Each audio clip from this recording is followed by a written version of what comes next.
Friends, ఈరోజు నేను చెప్పబోయే కథ ఒక అమ్మాయి జీవితంలో జరిగిన భయంకరమైన సంఘటన. ఈ కథలో ఉన్న ప్రతి విషయం నిజమా కాదా అది మీరే నిర్ణయించాలి. కానీ ఈ కథ విన్న తర్వాత మీ ఇంట్లో ఉన్న ఖాళీ గదిని ఒంటరిగా చూడటానికి కూడా భయపడతారు. ఎందుకంటే కొన్ని ఇళ్లలో మనుషులు మాత్రమే ఉండరు, ఇంకెవరూ కూడా ఉంటారు. వాళ్ళు కనిపించరు, కానీ మనల్ని చూస్తూనే ఉంటారు. రాంచీ నగరానికి కొంచెం దూరంలో ఒక పెద్ద బంగ్లా ఉండేది. ఆ ఇంటి యజమాని రాఘవేంద్ర ప్రసాద్ ప్రభుత్వ ఉద్యోగిగా ఎన్నో సంవత్సరాలు పనిచేసి రిటైర్ అయిన తర్వాత తన జీవితాంతం సంపాదించిన డబ్బుతో తన కలల ఇంటిని నిర్మించాడు. 3 అంతస్తులు, విశాలమైన హాలు, అందమైన తోట, చుట్టూ ప్రశాంతమైన వాతావరణం. చూసిన వాళ్ళందరికీ ఆ ఇల్లు ఒక కలలా అనిపించేది. కానీ ఆ ఇంటి గురించి స్థానికులు ఒక విషయం చెప్పేవారు: ఆ స్థలం మంచిది కాదు అని. అయితే రాఘవేంద్ర అలాంటి విషయాలను నమ్మేవాడు కాదు. అందుకే ఆ హెచ్చరికలను పట్టించుకోకుండా కుటుంబంతో కలిసి ఆ ఇంట్లోకి మారిపోయాడు. ఆ కుటుంబంలో రాఘవేంద్ర, అతని భార్య మరియు వారి కూతురు నీతు చాలా చలాకీ అమ్మాయి. స్నేహితులతో సరదాగా గడిపేది, ఎప్పుడూ నవ్వుతూ ఉండేది. కానీ కొత్త ఇంటికి వచ్చిన కొన్ని రోజులకే ఆమెలో విచిత్రమైన మార్పులు మొదలయ్యాయి. మొదట చిన్న చిన్న విషయాలు. ఇంట్లో ఎక్కడో ఎవరో నడుస్తున్నట్టు శబ్దాలు వినిపించేవి. అది రాత్రి మాత్రమే కాదు, పగలు కూడా. ఆమె వెనక్కి తిరిగి చూసేది, కానీ ఎవరు ఉండేవారు కాదు. ఒకరోజు ఇంటిని మొత్తం తిరుగుతూ చూస్తున్నప్పుడు ఆమె దృష్టి ఇంటి వెనుక భాగంలో ఉన్న ఒక గది మీద పడింది. ఆ గది ఎప్పుడూ మూసే ఉండేది. ఆ తలుపు దగ్గరికి వెళ్ళగానే ఆమెకు విచిత్రంగా అనిపించింది. గుండె వేగంగా కొట్టుకోవడం మొదలైంది. శరీరం మొత్తం చల్లబడిపోయింది. కానీ భయపడాల్సింది పోయి ఆ గదిలోకి వెళ్ళాలని అనిపించింది. ఎవరో లోపల నుంచి పిలుస్తున్నట్టు అనిపించింది. ఆ రాత్రి నీతుకి ఒక కల వచ్చింది. ఆమె ఒక చీకటి గదిలో నిలబడి ఉంది. చుట్టూ ఎవరూ లేరు. ఒక మహిళ కనిపించింది. తెల్లటి చీర, చెదిరిపోయిన జుట్టు, కళ్ళలో కన్నీళ్లు. ఆ మహిళ నెమ్మదిగా నీతు వైపు నడవడం ప్రారంభించింది. ఆమె దగ్గరకు వచ్చి ఒకే ఒక్క మాట చెప్పింది: మమ్మల్ని ఎందుకు మర్చిపోయారు అని. అంతే. నీతు ఒక్కసారిగా నిద్రలేచింది. శరీరం మొత్తం చెమటలతో తడిసిపోయింది. ఆ రోజు తర్వాత ఆ కల ప్రతి రాత్రి రావడం ప్రారంభమైంది. కానీ ప్రతిరోజు మరింత భయంకరంగా మారింది. మొదట మహిళ మాత్రమే కనిపించింది. తర్వాత ఆమె పక్కన ఒక చిన్న పిల్లవాడు కూడా కనిపించడం ప్రారంభమైంది. ఆ పిల్లవాడు ఎప్పుడూ ఏడుస్తూ ఉండేవాడు. కానీ ఒక రాత్రి అతను ఏడవడం ఆపేశాడు. బదులుగా నీతుని చూసి నవ్వాడు. ఆ నవ్వు మనిషి నవ్వులా లేదు. అది విన్న క్షణం నీతు గుండె ఆగిపోయినంత పని అయింది. కొన్ని రోజుల తర్వాత ఒక ఉదయం ఇంట్లో వాళ్ళు లేచేసరికి నీతు కనిపించలేదు. అందరూ వెతకడం ప్రారంభించారు.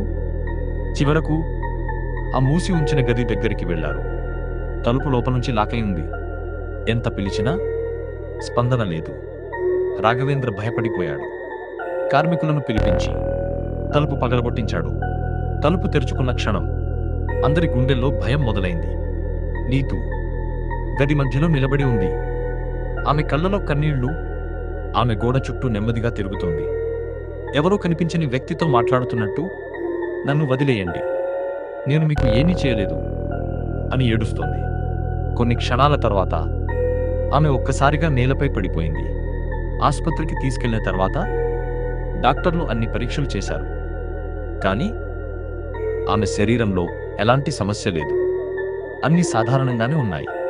కానీ రాత్రి అయ్యాక ఆమె ప్రవర్తన పూర్తిగా మారిపోయేది.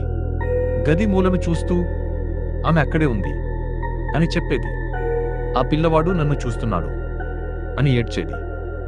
డాక్టర్లు ఆశ్చర్యపోయారు. ఎందుకంటే ఆమె చెప్పిన మూలలో ఎవరూ ఉండేవారు కాదు.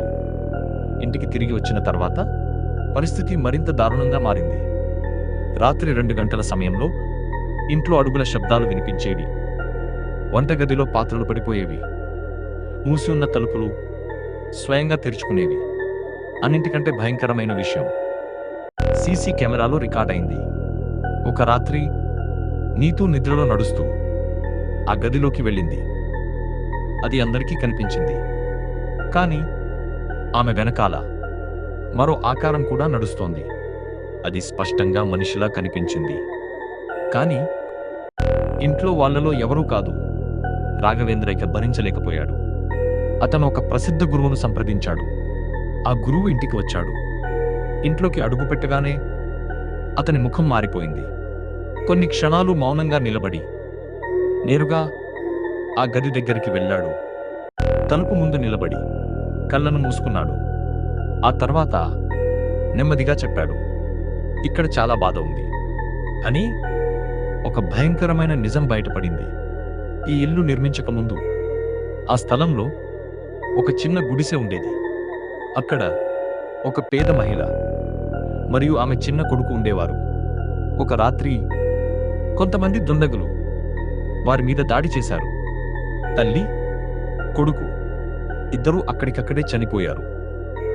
గురు చెప్పిన మాట అందర్నీ షాక్కి గురి చేసింది. వాళ్ళు ఇంకా ఇక్కడే ఉన్నారు.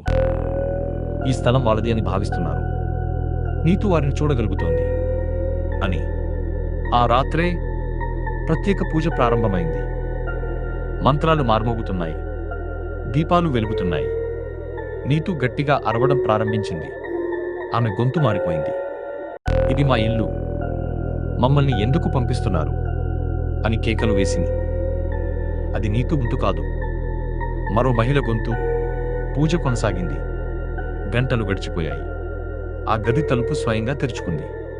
లోపల నుంచి ఒక మహిళ ఏడుపు వినిపించింది. ఆ తర్వాత ఒక చిన్న పిల్లవాడి నవ్వు. కొన్ని క్షణాలు ఆ శబ్దాలు ఇంటి అంతా మార్మోగాయి. తర్వాత అన్నీ ఒక్కసారిగా ఆగిపోయాయి. నీతూ స్పృహలోకి వచ్చింది. చుట్టూ చూసింది. ఏమీ గుర్తులేదు. ఏం జరిగిందో కూడా తెలియదు. ఆ రోజు తర్వాత ఇంట్లో ఎలాంటి వింత సంఘటనలు జరగలేదు. నీతూ కూడా మామూలు జీవితానికి తిరిగి వచ్చింది. అందరూ సమస్య ముగిసిందని అనుకున్నారు. కానీ కొన్ని నెలల తర్వాత ఇంటి మరమ్మతుల సమయంలో ఒక గోడను పగలగొట్టారు. ఆ గోడ లోపల ఒక పాత ఫోటో దొరికింది.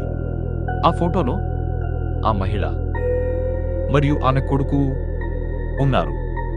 వెనుక భాగంలో ఒక వాక్యం రాసి ఉంది, మేము ఇక్కడే ఉన్నాం.